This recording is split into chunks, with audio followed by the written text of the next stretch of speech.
How's it looking? Pretty good.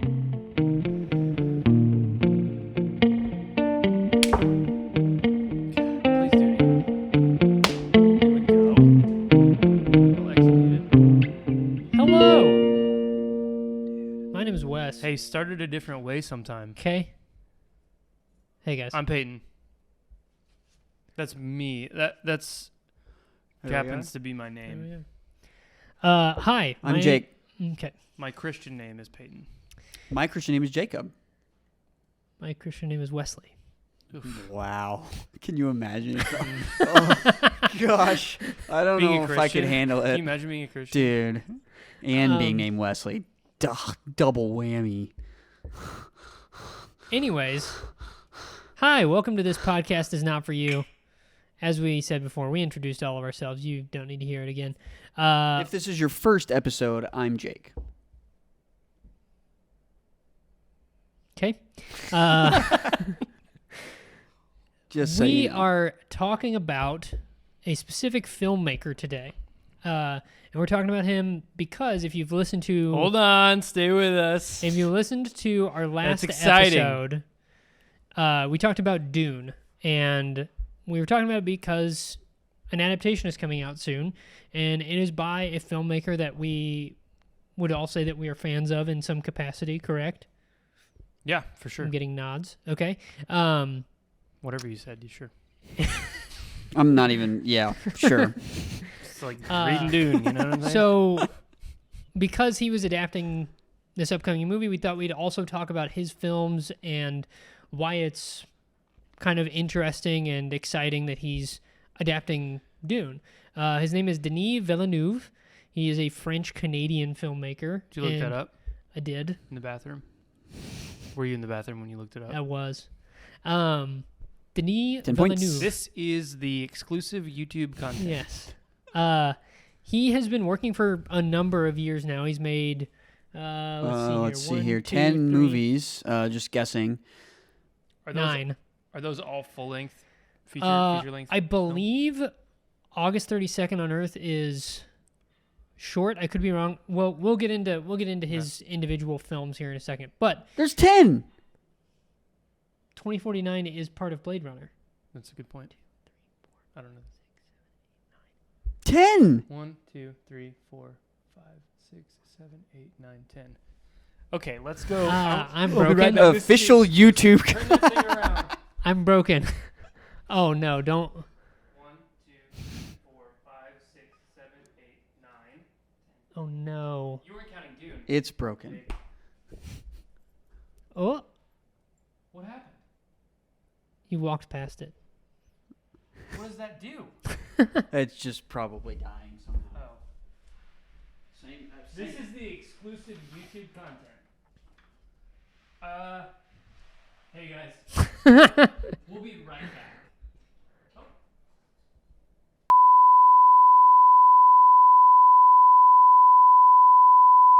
Just a little bit of a lower angle. And we're back. You've lost a little bit of height, as you can tell. Yeah, we're fine. Can't wait to see you wrangle this in. That Let me looks see. I cool. want to see it. I want to see it.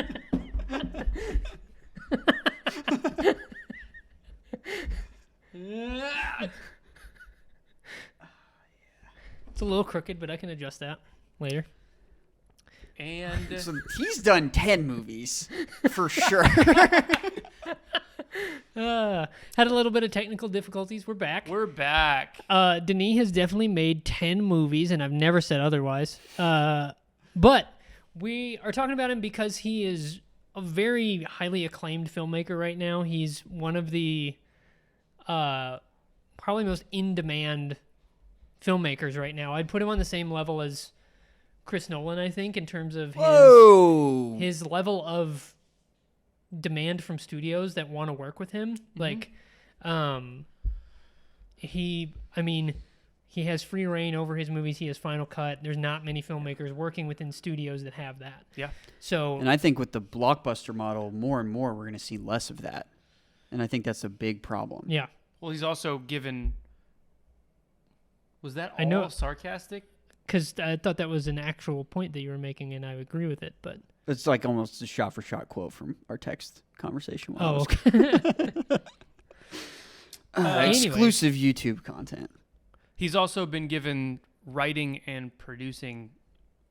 He's got the writing credit on Dune, Mm-hmm. Yes. which is also a big tell Mhm. of how much creativity he's been given Right. in terms of making the movie and stuff like that. Wondering how long So- I could mumble. Yeah, he's a French Canadian filmmaker. I believe he is from Montreal, and he's made 10 films. Obviously. I believe some of the early ones might be a short, but I'm not sure because his earliest films I'm not as familiar with. They're kind of hard to find Mm-hmm. stuff about them. Like a lot of filmmakers that started around the time he did, kind of like Chris Nolan. Like some of his smaller stuff is hard to find earlier on. Yeah. But what are our general feelings about him and his filmmaking style without getting into the specific films yet?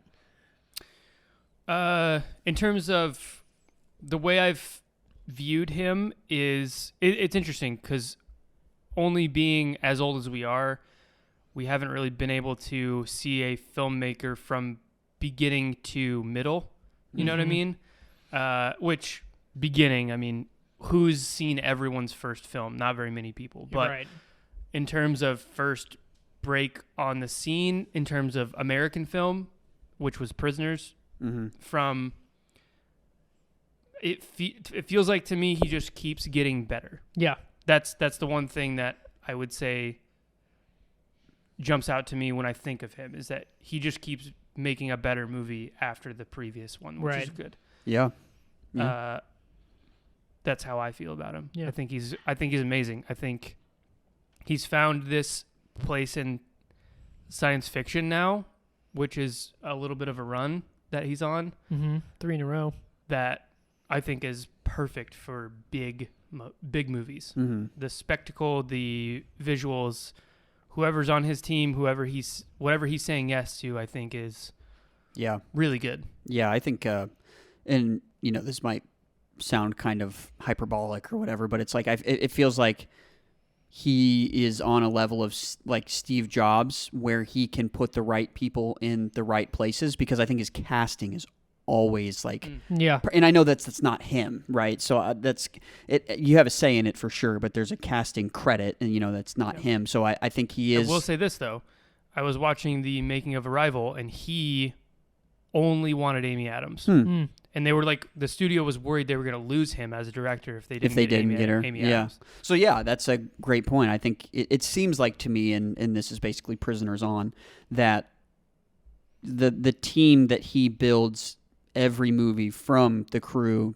because of the final product, right? I don't know who the grip guy was, Sure. or Yeah. but it seems like they're all really, really good at their respective jobs, and it feels like the casting is always perfect. It feels like the director of photography, whether that's him or not, is like cares just as much as he does, and so. Well, he's been paired up a couple times with Roger Deakins, who is Okay. one of Yeah. the Yeah. most Yeah. prolific cinematographers ever. Yeah, and I watched the making of Prisoners, and it from Jake's perspective, Jake Gyllenhaal, he continuously said, Denis gave me full reign over my own character. He cast me, and he was like, I trust you, and how you view this detective is how I want the detective to be. Yeah. And so that's really cool, and you wonder how often that has happened in his last 5 movies. So when you saw the cast for Dune, I mean, it was just like, if this is who he wanted, this is going to be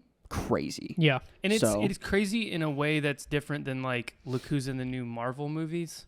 Yeah. Because there's usually a huge lineup of stars in Yeah. the newest blockbuster Marvel movie. Well, or, and those are usually or- a crossover of multiple Right. movies. Hmm. That yeah. yeah, But I get exactly what you're saying. and it has a different thing for some reason to Yeah. me. I think it's got It would be like if the Ant-Man movie had like 15 A-list actors in it. well, that's the thing. You know is what I mean? I think it's everyone at the top of their game in the craft. Yeah. So Javier Bardem, Yeah. amazing actor. Yeah. And Josh Brolin. Josh Brolin, amazing actor. Oscar Isaac. Not just like star. Amazing actors. Yeah. You know what I mean? I think there's a difference. Oscar Isaac. Oscar Isaac, amazing actor. Yeah. So anyway, that would, from a very short thing, that would be what I've appreciated the most. Real about quick, you Denis. need to know this because it's blowing my mind in a small way, a little scream in my head. Right when you said Jake from State Farm? Prisoners, I went like this because my eyes were dry.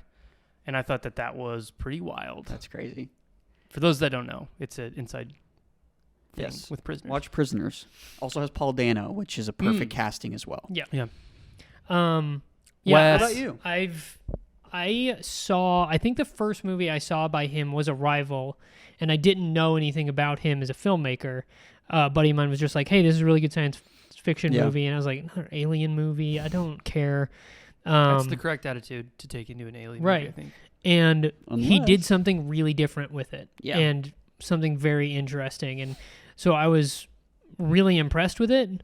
And then I heard about Prisoners after learning a little bit more about him. But with Denis, it's been like a slow burn on me kind of finding his films. I didn't like see Arrival and then go, I'm going to watch everything this guy's ever done. It's like I saw Arrival. I was like, oh, that was good. And then Prisoners, I was like, oh, that was pretty good. And then I saw Sicario. I was like, Sicario was really that good. was pretty good. And about at that point when Blade Runner was coming out, I was like, okay, I know who this guy is. He's really talented. Yeah. Perfect choice for that kind of thing. Yeah. But I think the partnership with Roger Deakins on this film, and Sicario really is what elevated it and made it more noticeable, I guess. Not that he is not talented in his own right, but anyone working with Roger Deakins is going to get some attention because he's such an influential cinematographer that's been working forever with the Coen brothers for a long time. And he's just one of the best cinematographers to ever do it. So, Definitely. but yeah, I think he's really good at making just high quality films that appeal to critics and like more art minded people, quote unquote, and just like your average moviegoer. Yeah. I mean, this And was a in hit. that respect, Yeah. he absolutely Yeah. feels like Nolan. In Right. that respect of Yeah. like making a big, I mean, who knows what the budget is on Dune? Probably through the roof. Yeah. Yeah. But My guess would be at least 200 million. But you can tell just by watching the first trailer that came out 2 years ago, it's not going to be bad. Like it can't. The way it looks, it just is. something striking. about it is It's going to be striking. good. Yeah. You know, he reminds me a lot of Spielberg in a way, in that he's done a number of different things all really well. You know what I mean? He's got a very different style from Spielberg, obviously, and he's got a very different style from Chris Nolan. Yeah, for sure.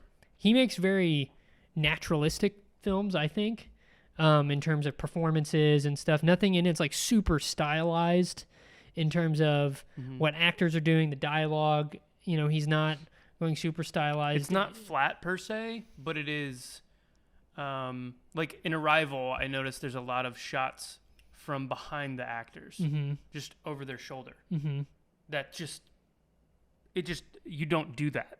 Like I've never seen a dialogue scene entirely from behind the actors. Yeah. It's still shot reverse shot, but it's Right. behind the actors, which is like who thinks to do that? Instead of side profile. Yeah, Yeah. it's literally behind their shoulder. Fascinating, but anyway.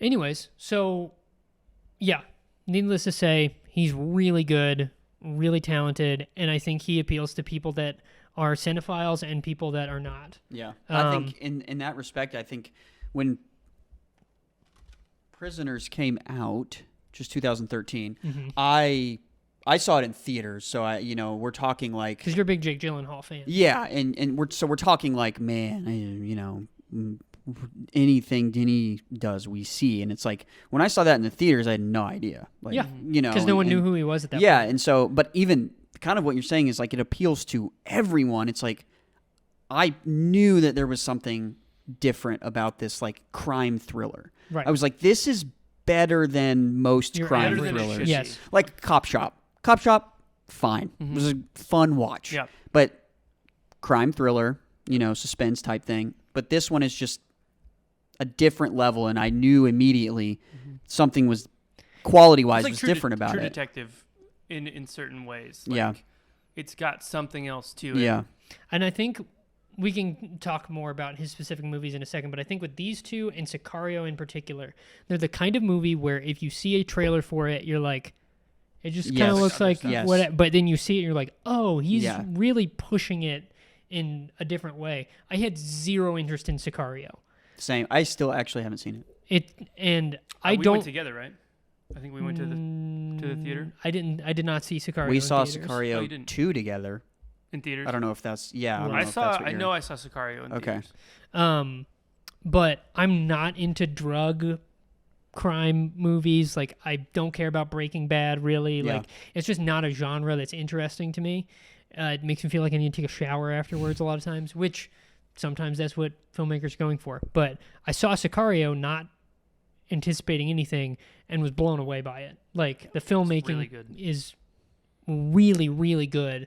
We're going to talk about individual movies, Yes. right? Okay, cool. So, I'll just wait then. but just to say, these and that one in particular, you look at the surface level and it's something that you've seen before, but then you actually see it. And even with this, with Blade Runner, I guess I should say I'm referring to Prisoners, Arrival, and Sicario Right. when I talk about those movies being that The perception. other But thing too is like he's really just getting started. Too. Yeah. And I mean, you're talking about of the American-made films or the English language films. There's 1, 2, 3, and then now 4 big blockbuster films. Enemy is pretty small. Yeah, for sure. Yeah. Arrival was pretty small too, budget-wise. it doesn't look like it was. No, but but it was small. It was like Well, then let's go through all of his movies. These first 3, I'm not as familiar. I know what Polytechnic is, but these first 3 I'm not particularly familiar with. August 32nd on Earth and Maelstrom are his first 2, and he wrote and directed both of those. But the one that got him notoriety was Polytechnic, which is about a school shooting that happened in Canada. In Montreal, in Quebec. I don't know like if it was based in on a Montreal. true story? Yes. Or, okay. And it was at a college that this shooting took place, and it's in black and white. I have not seen it, but that's what I know about it. So we're kind of going to avoid talking about the ones we haven't seen because it's kind of Yeah. hard to talk about those. But the first film by him that I have seen that got a lot of notoriety is a movie called Incendies. which I think, now that I'm hearing it out loud, I think it's pronounced Encendies. Encendies. Okay. And that's the Right. French way to say it, I guess. Okay. But it largely takes place in the Middle East. But it's about a brother and sister who their mother has passed away, and they find out this mystery about their father that she's been kind of holding back. No spoilers. And so they go on a journey to find out more. And that's kind of the general plot. And that came out in 2010. His first came out in 98, and then Maelstrom was in 2000, and then Polytechnic was in 2009. I'm not really sure what Yeah, that's happened in that interesting. gap. Yeah, 9 years. I don't know if those first 2 were possibly like student films or what. But yeah, so Incendies I have seen. It's very good. It's got a lot in common with some of his other movies. There's some really, really dark, hard stuff in it, but it's very, very well done. Is it streamable? How did you watch it? I think I digitally rented it at one point in time because after seeing Blade Runner and all of his other stuff, I was just interested in seeing it. Something else. Yeah. But I would say it's very, very well done in terms of like a family drama, culture clash. It deals with radical Islam and stuff like that. So It's very good. And then his first English language film that put him on the map put him on everybody's radar was Prisoners in 2013, starring Hugh Jackman, Jake Gyllenhaal, Paul Dano. And it's a crime thriller kind of about child abduction and a father dealing with that, and then the detective investigating it. Again, has been done many times. Yes. Yeah. Has been done poorly many times, I think, and could be lost in the shuffle of that, but stood out very starkly against. I think what makes this movie stand out are a couple things. The performances are really, really good. Yeah.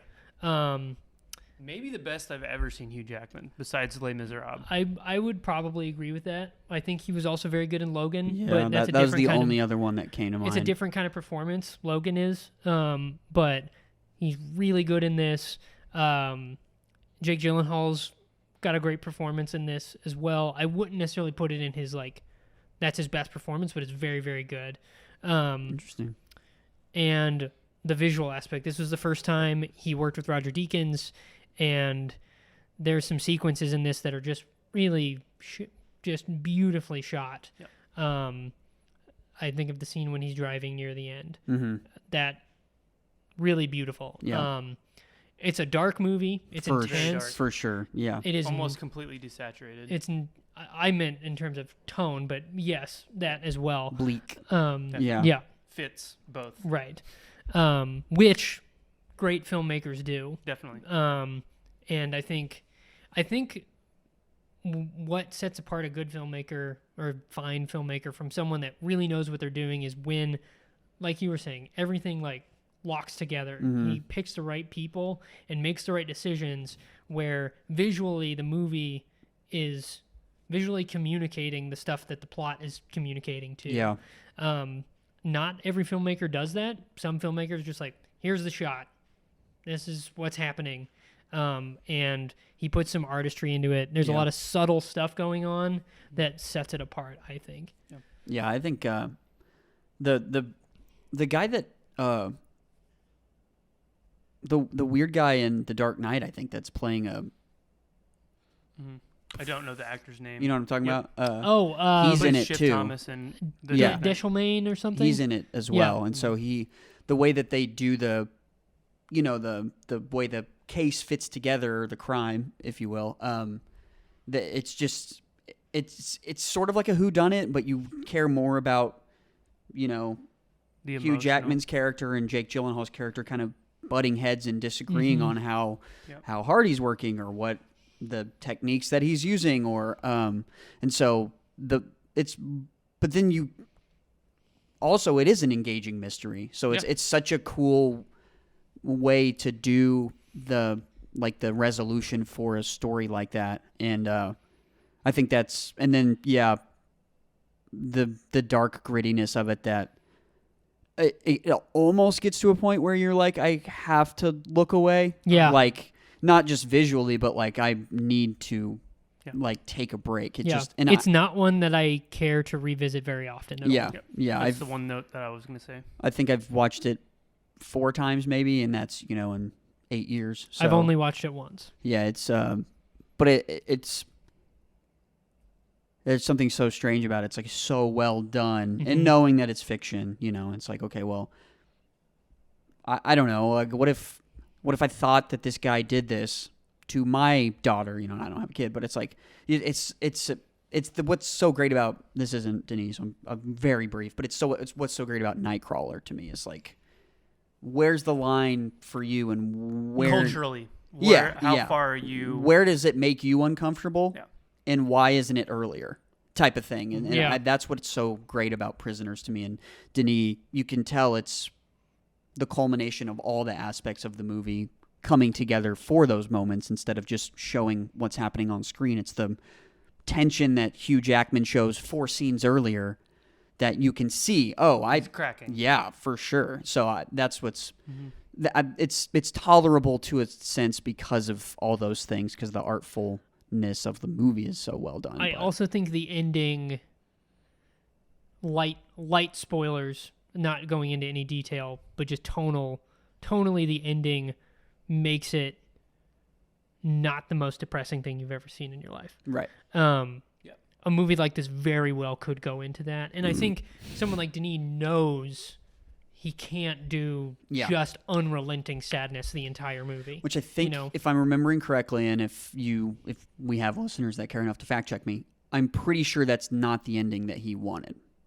Denis? Yeah. And so they, either the studio or someone was like, which for your first major English-speaking film, maybe they were like, hey, it's really good, but... So, I don't know. I wonder if... I mean, I can look it up real quick, but... Yeah, I wonder if... Actual spoilers here. Fair warning for spoilers for Prisoners. I wonder if he didn't want Gyllenhaal to look when he heard the whistle.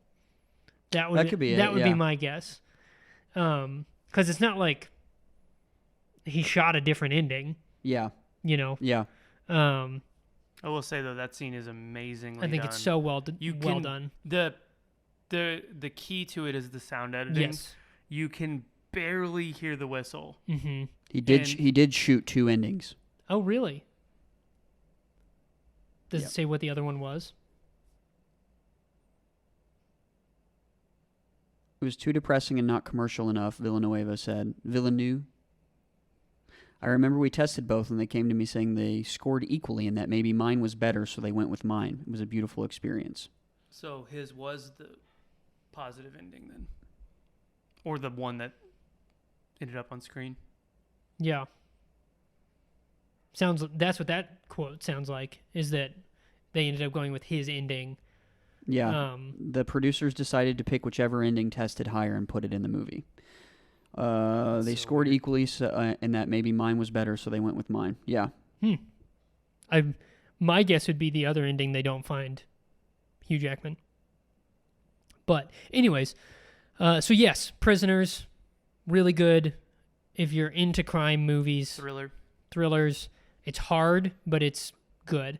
Following up Prisoners, he made a smaller movie called Enemy, starring Jake Gyllenhaal and also Jake Gyllenhaal. And it's a kind of mind-bendy doppelganger kind of twist movie, psychological thriller. Have you seen it? I have. Have you seen it? We watched it together. I have not watched it. I believe you. I will say it's out of his English language films, it's my least favorite. I'm not into what's real, what isn't kind of movies for the most part. Sometimes they can be good and enjoyable. Right. Yeah, and it's good and well done. Not one of my favorites of his. Yeah. I would say if I didn't enjoy watching Jake Gyllenhaal, then it would probably be less fun to watch, I suppose. But it's, 2 Jake Gyllenhaals. There you go. What can you ask for? It feels like he made it kind of at the same time as Prisoners. Yeah. And they made it. It's the only time that 2 movies have come out in the same year for him. Okay. Yeah, so he very well might have made that in the same because it's way more like his early film, right? Incendies, however it's said. It's way more like that style of film, even though Incendies, everything happens in it. It's not like some kind of psychological thing, but it's more that way in tone than it is Prisoners. Definitely. So it definitely seems like Prisoners came out and Enemy was also something he wanted to make. Mm-hmm. And he just released that too. Smaller budget. Yeah. Little tighter. I guess not shot tighter, in Canada. Yeah, it's like very not... It's an indie. It's an indie film. Yeah. Mm-hmm. Great way to put it. If you're into those psychological mind twisty sort of movies, I would say it's worth a watch. Sicario was his next film, and it's a film starring Emily Blunt, Benicio del Toro, Josh Brolin, and it is a kind of border, Mexico-U.S. border, war on drugs again movie. Been done many times. Yeah. Yes. And again, again, he was working with Roger Deakins, Yeah. which is what I really think puts this movie over, as opposed to some of his other films where the story is also has really to lean good. on the visuals more. Yes. The performances are all really good in it. Mm-hmm. I think Benicio del Toro is fantastic in this movie. Yes. Possibly his best performance. I agree with that. I agree. And it's got some really well done action sequences, and the plot has some interesting twists and turns that a normal drug movie like this wouldn't have taken. But yeah, I think it surprised me, and I don't like movies in this genre usually. Yeah, I've never seen it. I think you would enjoy it. Yeah, but I guess that's what I asked him like last night or 2 nights ago. He didn't do Sicario 2. So right. He didn't do the sequel. Yeah, you remember when it came out, I was like, why are they making this yes, movie? Yeah. It makes. I saw that they were making a sequel. I was like, that doesn't make any sense. Yeah. Don't Day lie. of the Soldado. I mean, that just. Well, I guess. I don't know. It's so strange. Well, I guess I just have to watch it. I don't understand that. I'll just have to watch How it. it can be good? Yeah, it's like, well, but the same could be said for anything that we've talked about, right? It's just something about it is better. So, it's so guess I weird just that need to you watch saw it. the sequel and not this one. yeah, I don't know. Blind spot, I guess. Yeah, it's not even close. The first one's Yeah. head and shoulders better than the sequel. But yes, I would recommend Sicario. When I first saw it, I was like, that was really good. I don't know if I would go watch it again, but then I watched it again. I was like, that was still really freaking good. Yeah. Next up, Arrival, which I believe we have all seen, Yes. correct? Science fiction, alien invasion kind of movie, but Really not about that. right. It's a lot about how we communicate with something that we can't understand, and language, time. Really what Perception. it's about is, and this was distilled from watching the making of, it is about if you were to know the future and the outcome of your life, knowing that it would end in pain, would you choose to love certain people anyway?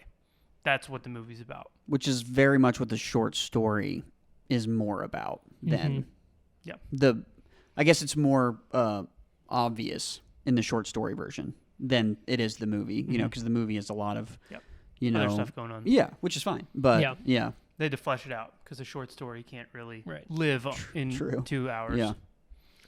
But I would say it's Amy Adams, Jeremy Renner. I think those are the main two.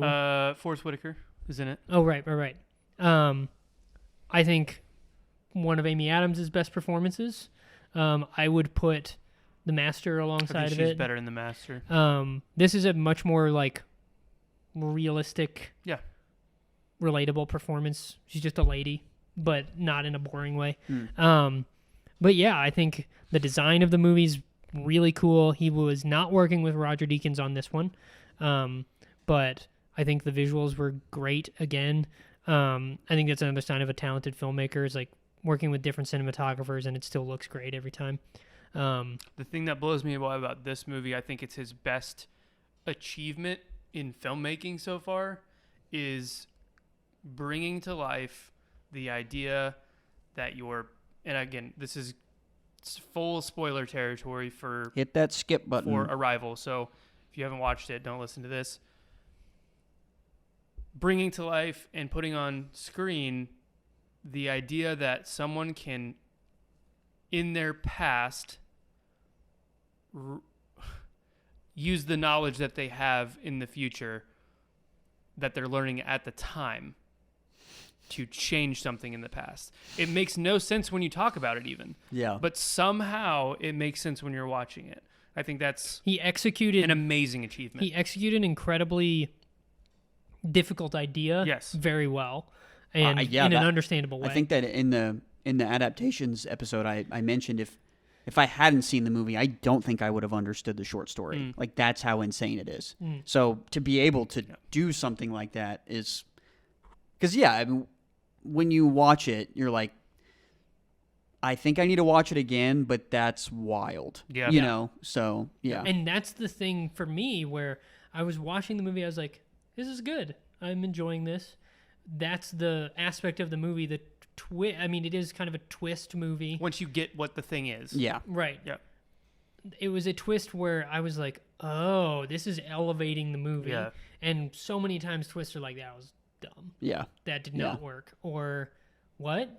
I don't understand the twist. Or but the Now You See Me thing, Yeah. where like the twist is something they never ever alluded to, Right. but people the love movie, it anyway. this movie is constructed around the concept of the twist that happens, which Yes. makes it fit. Yeah. The first shot is Yes. part of that thing. Yeah. But yes, highly recommend, especially if you're a science fiction fan, Arrival. But here's the thing. Earlier, I love alien invasion movies. Yeah. So I was originally bummed when I was like, this ain't some stupid alien invasion. What the frick? Because I love them, right? But Oh, you mean like a dumb schlocky? yeah, Okay. yeah. I was like, what Like the Independence frick? Day? Yeah, I was hoping Battle for Los Angeles. Anyone? Hello, but The answer to that question is no. District 9, please. But that's what's nice is when it's something else entirely than what you were expecting, and it's still really good. So, Yeah. yeah. For sure.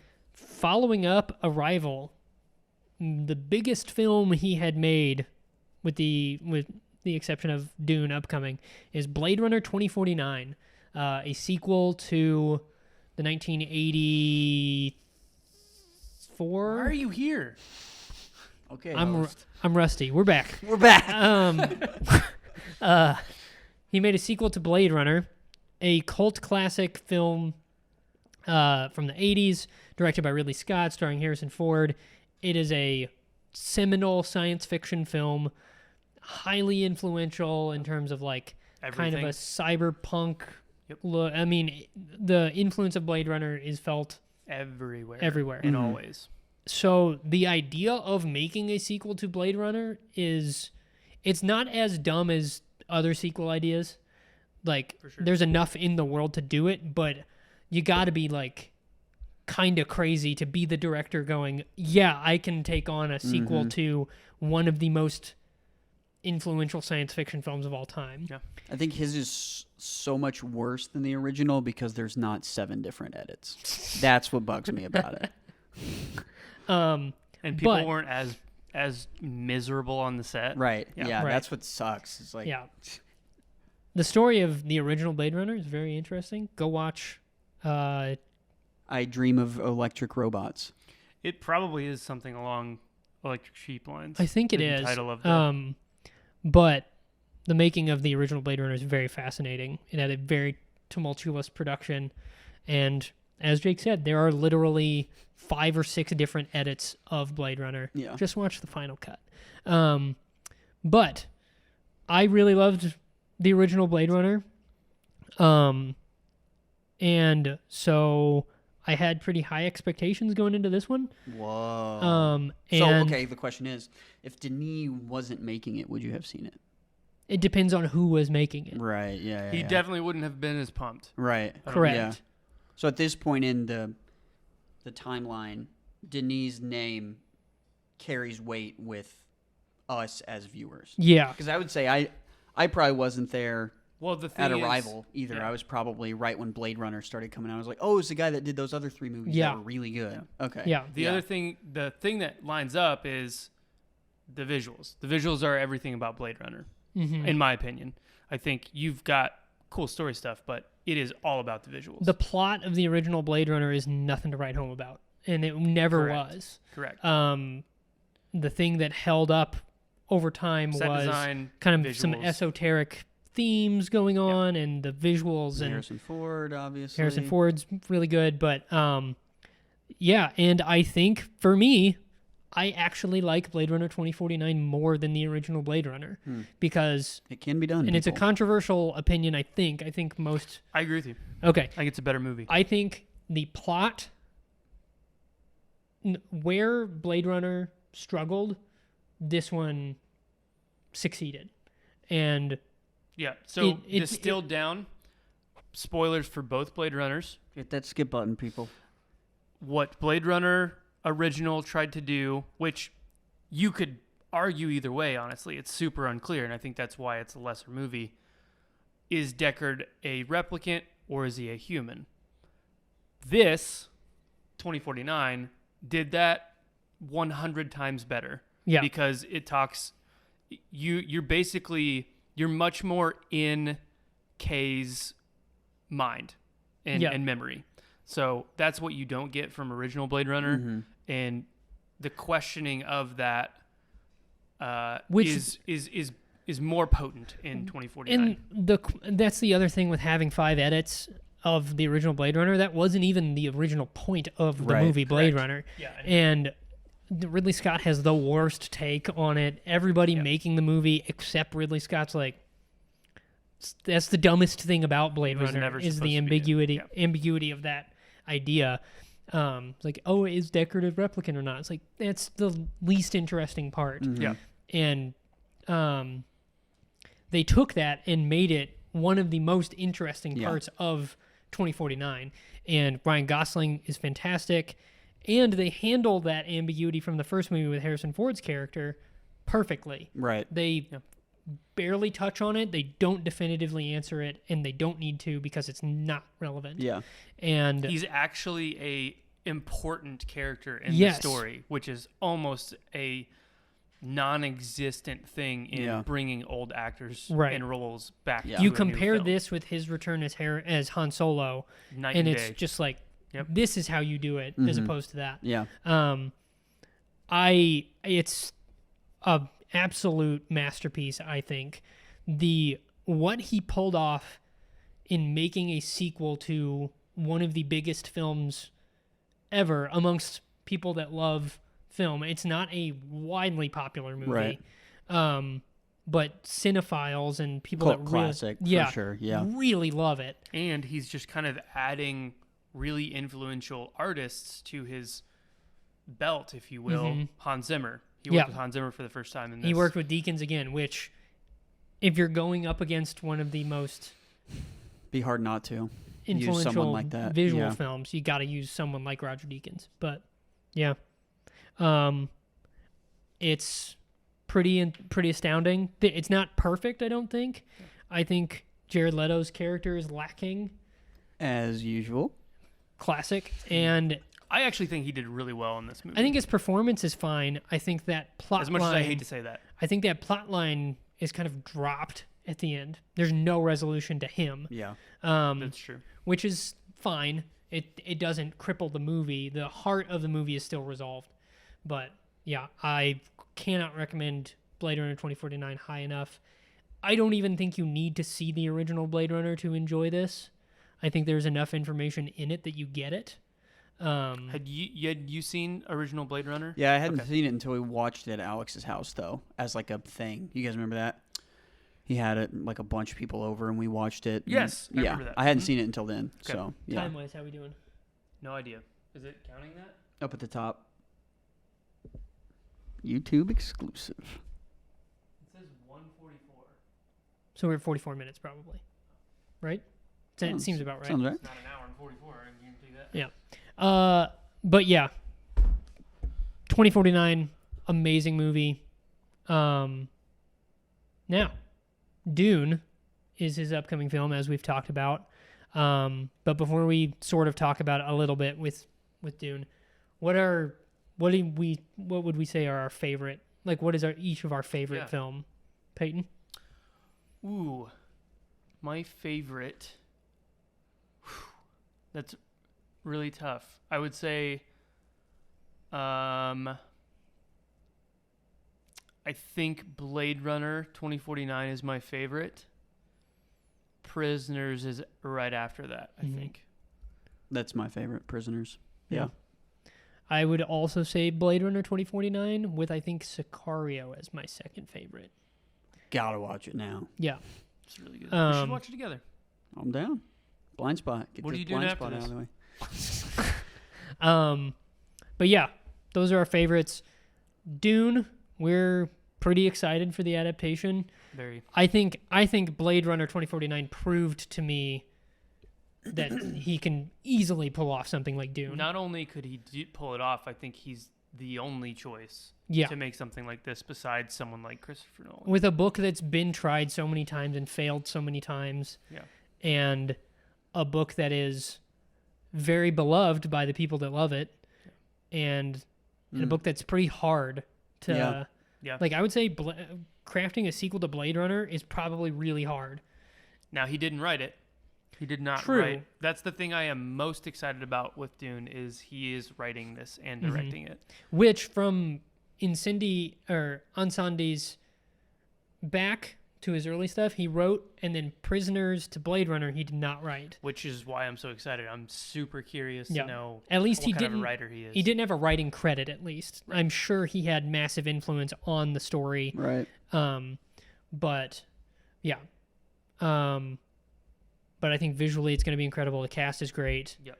I'm safe to say we're all pretty excited for it. His upcoming films after Dune, I thought we'd briefly talk about this. There's some rumors of potential sequels to Dune. There's a series apparently coming out, like a companion series. And then it's been very unclear as to whether he's splitting the book of Dune into 2 films or he has a sequel. That's been officially announced. The sequel There's a sequel to this upcoming film. Okay. Yeah, it's on IMDb now. Okay. Yes. That's awesome. So that's good. I checked last week or 2 weeks ago. I'm surprised that they greenlit it without this having come out. But and then after those, an adaptation of the story of Cleopatra he is attached to. Yeah, that's which seems very interesting.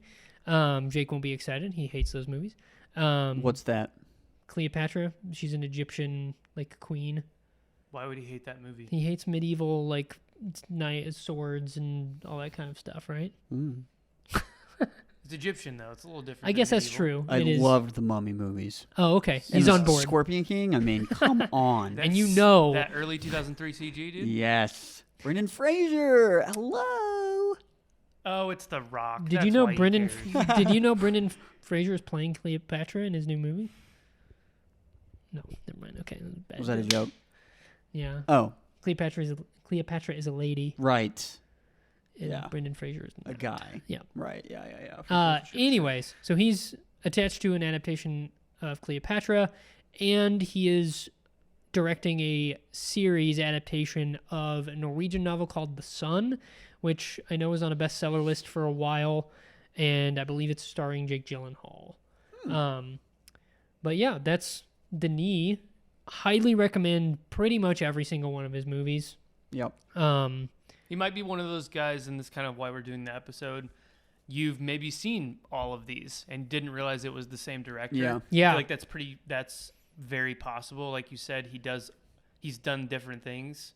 Yeah. Well, I don't think I could guess that the guy that directed Prisoners also directed Sicario or something. Yeah. Or Blade Runner. I just don't know if I would guess that off the bat. So. But yeah, he's great, and I'm really excited to see what he does the rest of his career. And we will be doing a Dune movie review. Yes. So it will be our initial reaction. It's supposed to be kind of like we did with Tenet. A bonus episode. It'll be, we'll record it on the night we watch it. So thank you for listening. This has been our Denis Villeneuve retrospective. Nice. It's good timing. We're freaking my name is Wes. My name is Jake. And my name is Peyton. See ya. And we're back. And we're back. And now we're gone. Yeah. We were back.